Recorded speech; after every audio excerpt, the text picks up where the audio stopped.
आप सभी का स्वागत है। अच्छी प्रोफाइल पे तो कोई भी वीज़ा ले सकता है, बट फ्रेश प्रोफाइल पे, कच्ची प्रोफाइल पे वीज़ा कैसे मिलता है किसी भी देश का? वीज़ा रिफ्यूज़ल के बाद वीज़ा कैसे मिलता है? बिना ट्रैवल हिस्ट्री के मैं वीज़ा कैसे ले सकता हूँ? बहुत ज़्यादा अगर मेरी फाइनेंशियल हिस्ट्री नहीं है, तो मैं वीज़ा कैसे ले सकता हूँ? मेरी बहुत अच्छी सैलरी नहीं है, तो मुझे वीज़ा कैसे मिल सकता है? ये क्वेश्चंस आपके माइंड में होंगे अगर आप बाहर जाने के इच्छुक हैं और ख़ास तौर से अगर आपका कोई वीज़ा रिफ्यूज़ हुआ है, राइट? तो इस वीडियो में आप सीखने वाले हैं कि फ्रेश प्रोफाइल पे, फ्रेश पासपोर्ट पे भी वीज़ा पॉसिबल होता है और कैसे पॉसिबल होता है। आप ये भी सीखेंगे कि कैसे आप एक कमज़ोर प्रोफाइल को स्ट्रॉन्ग बना सकते हैं। हो सकता है कि आपने अपने लिए सीखना हो, अपने रिलेटिव फैमिली में किसी के लिए हो सकता है कि आपका इमिग्रेशन या वीज़ा का बिजनेस हो, अपने क्लाइंट के लिए सीखना चाह रहे हो, whatever the reason may be, ये वीडियो आपके लिए काफ़ी हेल्पफुल रहेगी, खास तौर से अगर आप हमारे नए दर्शक हैं, इस चैनल के नए दर्शक हैं। और अगर आप हमारे पुराने व्यूअर हैं, तो फिर आपकी इन्फॉर्मेशन अपडेट होने वाली है 2025 के अकॉर्डिंग। तो हर सूरत हाल में ये वीडियो आपके लिए काफ़ी यूज़फुल रहेगी और बहुत इंपॉर्टेंट रहेगी, इसलिए मैं आपसे रिक्वेस्ट करूँगा आप इस वीडियो को सेव कर लीजिए। बेस्ट रहेगा अगर आप इस चैनल को सब्सक्राइब कर लेते हैं, क्योंकि ऐसी इन्फॉर्मेशन आपको फ्यूचर में भी मिलती रहेगी। और अगर इसके बाद आपके कोई क्वेश्चन कंसर्न्स है तो आप उसे कमेंट बॉक्स में मेंशन कर सकते हैं। Will definitely get back to you. सबसे पहले ये जानते हैं कि अगर हमें वीक प्रोफाइल पे वीज़ा चाहिए तो उसके लिए हमें क्या करना होगा। देखिए, किसी की हो सकता है वीक प्रोफाइल हो। वीक प्रोफाइल से कहने का मतलब है उनके आंकड़े उनका सपोर्ट ना कर रहे हों, उनको नहीं पता, सारा मैसअप हो रखा है, पैसा है बट दिखा नहीं पा रहे हैं, और या फिर पैसा ही नहीं है, या फिर उन्होंने ट्रैवल हिस्ट्री बनानी है बट उनको यही पता मुझे बनानी कहाँ पे है, या फिर बनाई है उसके बाद भी रिफ्यूज़ल आ गए हैं, या फिर अभी स्टार्ट ही नहीं किया है। कुछ भी रीज़न हो सकता है। तो इसको हम दो भाग में डिवाइड कर देते हैं। आपने हमेशा ये ध्यान रखना है, आपके लिए, आपके क्लाइंट के लिए, आपके रिलेटिव के लिए, या तो उनका फाइनेंस का जो प्रेजेंट स्टेटस है वो बहुत अच्छा हो, या फिर उनका जो ट्रैवल रिकॉर्ड है वो बहुत अच्छा हो। देखिए, मैं क्यों कह रहा हूँ, इन दोनों में से किसी एक का स्ट्रांग होना ज़रूरी है। अगर दोनों ही बिल्कुल स्ट्रांग नहीं है तो सिर्फ उनका यही सॉल्यूशन हो सकता है, या तो उनके पास स्पॉन्सरशिप हो, या फिर उनके पास इनविटेशन हो, या फिर खाली इनविटेशन हो या स्पॉन्सर्ड इनविटेशन हो। देखिए, अब इसके टोटल मिला के 3 पहलू बनते हैं। ओके, किसी का फ्रेश पासपोर्ट है बट ट्रैवल हिस्ट्री नहीं है, यानी ये वाला पॉइंट नहीं है, तो फिर थोड़ा बहुत उनके पास फाइनेंस होना चाहिए और फाइनेंशियल स्टेटस उनका ठीक होना चाहिए, जैसे थोड़ी बहुत ठीक सैलरी हो, हल्का फुल्का अकाउंट में बैलेंस हो, और फिर उसके साथ वो एक स्पॉन्सरशिप के थ्रू वीज़ा ले सकते हैं।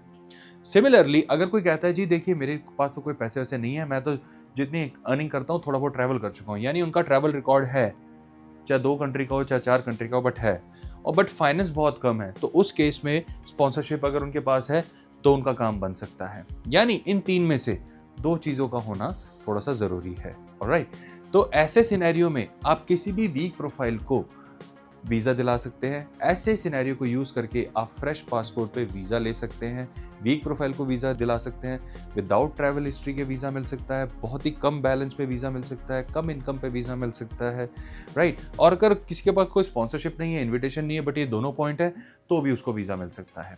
Okay, right. तो अब तीनों के पॉइंट्स को एक एक करके डिस्कस करते हैं। राइट, तो पहले पॉइंट को डिस्कस करते हैं, ट्रैवल रिकॉर्ड। ट्रैवल रिकॉर्ड्स जो हैं, यानी ट्रैवल हिस्ट्री, इसे आप ये भी कह सकते हैं। ट्रैवल का रिकॉर्ड मतलब कहाँ ट्रैवल किया है, क्या नहीं है, वो चीज़ है। अब ये ट्रैवल हिस्ट्री सभी को पता है 3 तरीके से हो सकती है, वीज़ा ऑन अराइवल, या वीज़ा फ्री, या फिर स्टिकर वीज़ा। हाँ, स्टिकर वीज़ा, ई वीज़ा, मतलब कुछ भी समझ लीजिए आप, राइट।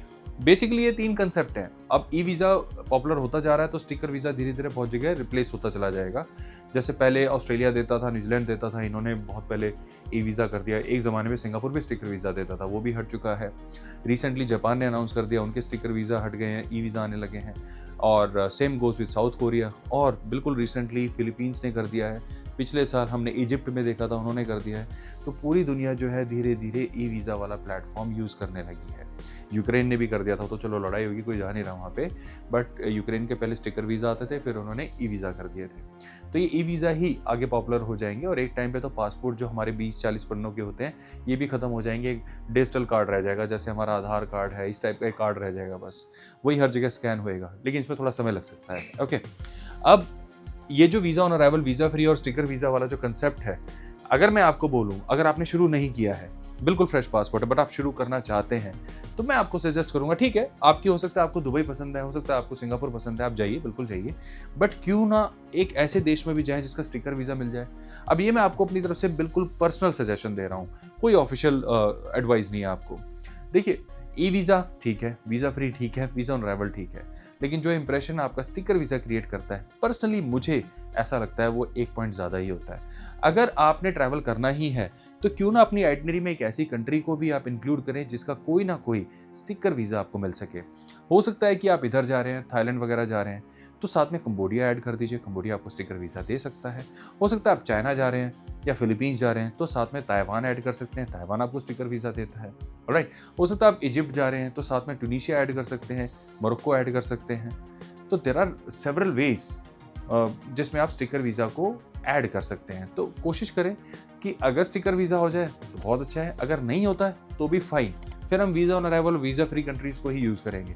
बट सिंस ये हम डिस्कस कर रहे हैं कैसे हम एक वीक प्रोफाइल को स्ट्रॉन्ग बना सकते हैं, तो छोटे छोटे इनपुट्स भी हमारी बहुत स्ट्रॉन्ग हेल्प कर सकते हैं। तो पहली चीज़ तो ये थी। अब सेकंड पॉइंट डिस्कस कर लेते हैं, जो है फाइनेंस। फाइनेंस में आ जाता है आपके अकाउंट में कितना बैलेंस चल रहा है अभी। काफ़ी देश ऐसे भी हैं जो अकाउंट स्टेटमेंट नहीं भी मांगते, भी मैं आपको बताता हूँ, लेकिन जो मांगते हैं उनके लिए बैलेंस बहुत इंपॉर्टेंट है। तो क्या अकाउंट में आपका बैलेंस चल रहा है? सेकंड, कितनी आपकी सैलरी है? हो सकता है आप गवर्नमेंट जॉब कर रहे हो, प्राइवेट जॉब कर रहे हो, या फिर आपका बिजनेस है, तो आपको कितनी सैलरी मिलती है, या फिर अपने बिजनेस से आप कितनी सैलरी लेते हो, ये चीज़।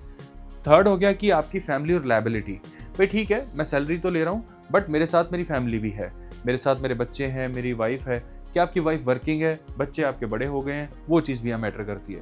लास्ट आ जाता है इनकम टैक्स रिटर्न। ठीक है, आप डिक्लेयर तो कर रहे हैं, आप 10 लाख रुपए 20 लाख रुपए कमाते हैं, आईटीआर दिखाइए, में पता चल जाएगा कि आप कितना कमाते हैं। तो ऐसे कंट्रीज जो होती हैं आपकी सैलरी को आपके आईटीआर से क्रॉस चेक करने की कोशिश करती हैं, उसको वैलिडेट करने के लिए। इसलिए फाइनेंस का ये जो पॉइंट है, ये ही सबसे बड़ा रीज़न बनता है लोगों के वीज़ा रिफ्यूज़ल का।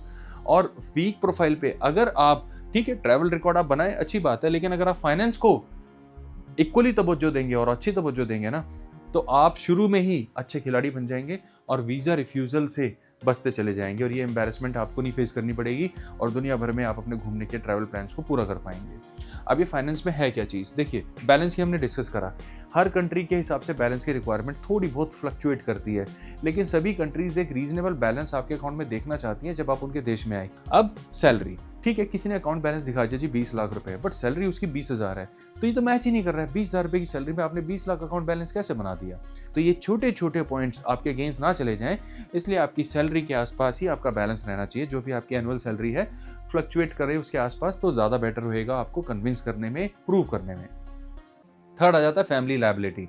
हो सकता है कि आपकी वाइफ भी वर्किंग है, तो ये आप अपने फेवर में ले सकते हैं।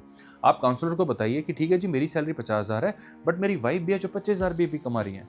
उस केस में आपकी फैमिली इनकम को 50 नहीं 75 के रूप में देखा जा सकता है। लास्ट में आ जाते हैं आईटीआर। आईटीआर, जैसा कि अभी हमने डिस्कस किया कि भाई एक्चुअल में आप बता तो रहे हो कि इतना कमाते हो, आपके टैक्स रिटर्न से पता चलेगा कि आप कितना कमाते हो। अब यहाँ पर हमारे पास एक आर्ग्यूमेंट होता है, हमारे इंडिया में सिस्टम है असेसमेंट ईयर का या और एक फाइनेंशियल ईयर का। ठीक है, असेसमेंट ईयर की ही आईटीआर्स बनती हैं ज़्यादातर, जिसमें हम ये बताते हैं कि हमने इस साल जो कमाया वो हम अगले साल उसका टैक्स पे करने वाले हैं। सरकार हमें बाकायदा टाइम देती है, समय देती है कि आप अपना जो है टैक्स फाइल कर दो। बाहर क्या होता है, उनकी सैलरी से कट के टैक्स आता है हर महीने, यानी उनका टैक्स डिले नहीं होता, उनको उनकी मजबूरी है, उनके ऊपर रूल है, बड़ी सख्ती है, उनको टैक्स देना ही पड़ता है। हम इंडिया में टैक्स से बच जाते हैं। कई बार हमारे सीएम एडवाइस करते हैं जी आप अपना यहाँ पर क्लेम ले सकते हो, जो थोड़ा बहुत टैक्स बन रहा है वो भी हट जाता है, और वो भी अगले साल, जिसकी वजह से काउंसलर को आपकी प्रेजेंट इनकम के बारे में बहुत अच्छी जजमेंट नहीं मिल पाती है। इसीलिए आपकी जो आईटीआर है उससे सिर्फ आइडिया लिया जाता है, कॉन्क्रीट एविडेंस के रूप में उसको वो यूज़ नहीं कर सकते, इसी वजह से बाकी सारे डॉक्यूमेंट्स को साथ में लिया जाता है। अगर आप इस पे ध्यान देते हैं ना, तो आप देखेंगे फ्रेश प्रोफाइल पे वीज़ा कैसे नहीं मिलता, बिल्कुल मिलता है। अब लास्ट पॉइंट पे आ जाते हैं स्पॉन्सरशिप या इन्विटेशन। स्पॉन्सरशिप इन्विटेशन ये किस तरीके से हेल्प करता है? मेरे पास तो बहुत सारे केसेस आते हैं, लोग मुझे बताते हैं जी कनाडा में मेरा दोस्त था, मैंने इन्विटेशन मंगाई, वीज़ा लगाया, बट नहीं मिला। आप देखिए क्या हुआ, क्यों नहीं हुआ। कुछ लोग बताते हैं जी उनके सगे संबंधी रहते हैं यूरोप में, शेंगन देशों में, उन्होंने 3-3 4-4 बार अटैम्प्ट कर लिए, वीज़ा नहीं आ रहा। Same goes with Australia, UK, New Zealand वगैरह। तो ऐसे केस में अगर स्पॉन्सरशिप में इतना दम है तो वीज़ा क्यों नहीं मिलता है? इन्विटेशन में इतना दम है तो वीज़ा क्यों नहीं मिलता है? देखिए, अगर आप अपने स्पॉन्सर के साथ अपना लिंक कोई प्रूव ही नहीं करेंगे, तो काउंसलर को कैसे पता लगेगा कि एक्चुअल में आप जा किस ले रहे हैं? कुछ जगह मैंने देखा है कि भाई सिर्फ सीधा लिख दिया कि मैं अपने फ्रेंड से मिलने जा रहा हूँ। कुछ तो लिंक हमें प्रूव करना होगा कि वो फ्रेंड चाइल्डहुड फ्रेंड है, वो फ्रेंड हमारा फैमिली फ्रेंड है, या वो फ्रेंड हमारा कलीग था, ऑफिस में एक साथ काम करते थे, या स्कूलमेट था, कोई ना कोई रेफरेंस तो आपको आगे रखना होगा, पहली चीज़। दूसरा, कई लोग क्या लिख देते हैं, we are going to meet our relative. Relative किस सेंस में, किस कंटेक्स्ट में, ये एक्सप्लेन करना बहुत ज़रूरी है। अगर कनाडा में मेरा कोई रिलेटिव रहता है जो मुझे बुला रहा है, तो मैं लिखूंगा वो रिलेटिव मेरे किस साइड से है, मदर की साइड से, फादर की साइड से, फर्स्ट कज़न है, सेकंड कज़न है, ये लिखना, ये बताना मेरी ड्यूटी बनती है। फाइनली, जो मुझे इनवाइट कर रहा है, चाहे वो मेरा स्पॉन्सर फ्रेंड हो या रिलेटिव हो या फैमिली हो या मेरा ब्लड बॉन्ड हो, उसको भी अपने सारे डॉक्यूमेंट देने होंगे, उसका भी प्रोफाइल चेक होएगा। वीक प्रोफाइल को स्ट्रॉन्ग अगर हमें करना है तो हमें अपने स्पॉन्सर को और इन्वाइटर को बोलना पड़ेगा कि सर आपके डॉक्यूमेंट भी चेक होंगे, भाई या सिस्टर ब्रदर आपके डॉक्यूमेंट भी चेक हो सकते हैं, या आपका फ्रेंड है तो उसको भी ये चीज़ बतानी है कि अपने अकाउंट स्टेटमेंट में थोड़ा सा फंड रखें जब आप मुझे इनवाइट करें अपनी। तो अगर हमारे इन दोनों में से कोई एक पॉइंट स्ट्रांग होता है, और ये पॉइंट जो है जैसे मैंने आपको बताया, जिस तरीके से अगर आप करते हैं तो आप किसी भी वीक प्रोफाइल पे, फ्रेश पासपोर्ट पे आराम से वीज़ा ले सकते हैं। तो इसी के बीच में आप अपनी वीक प्रोफाइल को स्ट्रांग बना सकते हैं और फ्रेश प्रोफाइल पे वीज़ा ले सकते हैं। देखिए, एक ही वीडियो से अगर मैं आपको सारी प्रोफाइल्स के आंसर दे दूं, ऐसा तो इम्पॉसिबल है। हर ताला अलग है, हर ताले की चाबी अलग है। हो सकता है कि ये अटेम्प्ट्स आपने कभी करे हो, क्योंकि ऐसी चीज़ नहीं है कि आपने कभी सुनी ना हो सकता है आपने ऐसे अटेम्प्ट्स पास में करे हो बट उसके बावजूद भी आपको सक्सेस ना मिली हो। तो इसका मतलब ये है कि आपकी प्रोफाइल में कुछ हो सकता है ऐसी छोटी मोटी कमियां बार बार आ रही हैं जो आप नहीं समझ पा रहे हैं। उस केस में आप अपने आप अटेम्प्ट ना करें, ज़्यादा रिफ्यूज़ल हो गया तो और मत लें, फिर आप किसी प्रोफेशनल के पास जाएं जिसको आप ट्रस्ट करते हैं। चाहे तो आप हमारे पास भी आ सकते हैं, क्योंकि उस समय ये देखना बहुत ज़रूरी है कि what is actually going wrong, जिसकी वजह से आपको वीज़ा नहीं मिल रहे हैं। ऑलराइट, तो आई होप कि इस वीडियो ने आपको वीक प्रोफाइल से स्ट्रॉन्ग, फ्रेश प्रोफाइल पे वीज़ा, ये सारा समझाने में बहुत हेल्प करी होगी। और ये जो एलिमेंट्स है इसको यूज़ कैसे कर सकते हैं इसके बारे में आपको इंसाइटफुल इन्फॉर्मेशन मिली होगी।